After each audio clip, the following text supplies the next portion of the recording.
Hello and welcome to Therapist Thursdays with Dr. Saira. I wanted to talk to you for a few minutes today about control. So during this COVID-19 crisis, many of us have lost a sense of control in our lives. So why is control important at all? You know, because I mean, sometimes I'm told, oh, like you're so controlling and that's supposed to be a bad thing, right? Let me break it down. So there's some research that shows that people who feel like they have a sense of control have lower anxiety levels. So there's a study that was done with flying and fear of flying. People who feel like they can actually have some sort of control about their environment, they seem to be not as scared to fly or vice versa. So people who are really terrified, when you ask them, do you feel like you have control? They say, no. The pilot has all the control. I'm just here at the mercy of the pilot, and who knows what's going to go wrong. And people who really enjoy flying, they'll have like their little scent section, they'll have their little drink and their book and their iPad, and they've kind of made a little world that they can control. And so that mitigates their fear level. The more we feel like we have control, the less fearful we are. And so right now, a lot of things are not in our control. And so I just wanted to give you some thoughts about how to actually identify what are the things that you can control so that you can start to feel a little better. Number one, you get to control, to a degree, you get to control your schedule. So you get to control what time you wake up in the morning, right? Now, perhaps there are certain meetings that you have in the morning, perhaps you have children, perhaps you don't have anything going on because your schedule has completely changed. You can control whether you need to wake up right before the things start, whether you wake up an hour before and ease into the day. I noticed yesterday, I woke up and it was like kind of an hour and a half before I needed to get up. And so I just decided to write something. I got up because I was wide awake anyway, and I did some writing. I could control that. I had a decision to make in that moment. Do I go back to sleep or do I do something else with my time? We might not get those opportunities to control time in the way that we used to. So when you have those windows, jump on them. And sometimes, sure, use the time to sleep, right? But the question is, what are some things in your day that you can control? So one of them may be these little packets of time.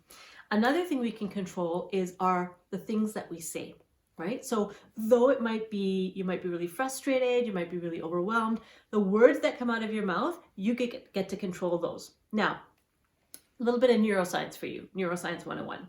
When you're in a state of emergency, when your brain thinks that you're in immediate danger, the words that come out of your mouth are probably not the ones you would choose, right? And that's why when people get into arguments with each other and then they say, oh, I can't believe I said that. It's because they're not able to control what's coming out of their mouth.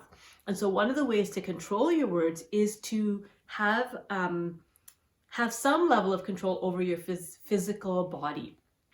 When you're in that kind of fight or flight mode, that's the part of your brain that's just trying to survive. That's not the part of your brain that makes the best decisions, knows how to talk to people in a kind and caring way.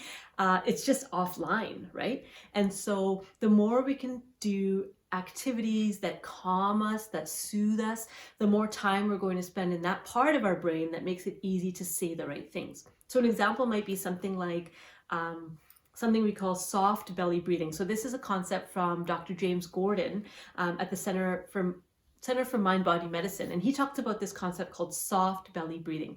It's very simple. You inhale through the nose, hold, and then exhale through the mouth and hold. And your belly is basically going in and out as you do it. So you like inhale.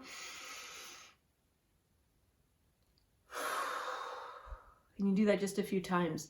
As you're doing that, what will happen is that your brain will start getting the message that there's no danger, right? And as your brain gets that message that there's no danger, your body starts to calm down. When your body starts to calm down, you can then have more control over the words coming out of your mouth. So time, words. The third thing you can control is what you're going to focus on, right? So right now, me and my husband, we started watching a new television series that we've been wanting to watch for a while. This series is so intense that it takes all our attention off of COVID-19. We're not even thinking about COVID-19 when we're watching this show, right? And so during that period of time, it seems like a small example, but every day in the evening for an hour or two, we are choosing where our attention is going to go. For some of us, it'll be maybe a television show or a movie.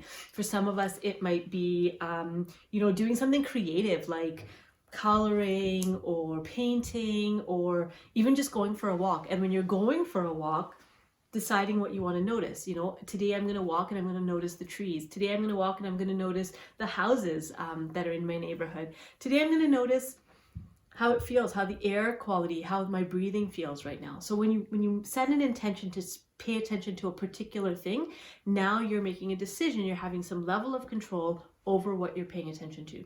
So those are the 3 things that I would suggest, at least for this week, around getting a little bit more control. How do you spend your time, at least those packets of time that are flexible?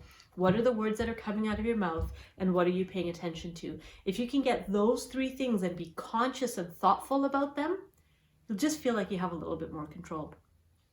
Some other things that I'm doing that I want to let you know of quickly is every Saturday at 1:30, I have a group for women called Chai and Chat. So it's an online group and we meet. You can register for that. The details will be in the description below. I also am offering conversations, quick check-in calls for people who just need someone to talk to right now. And you can also get information about that below.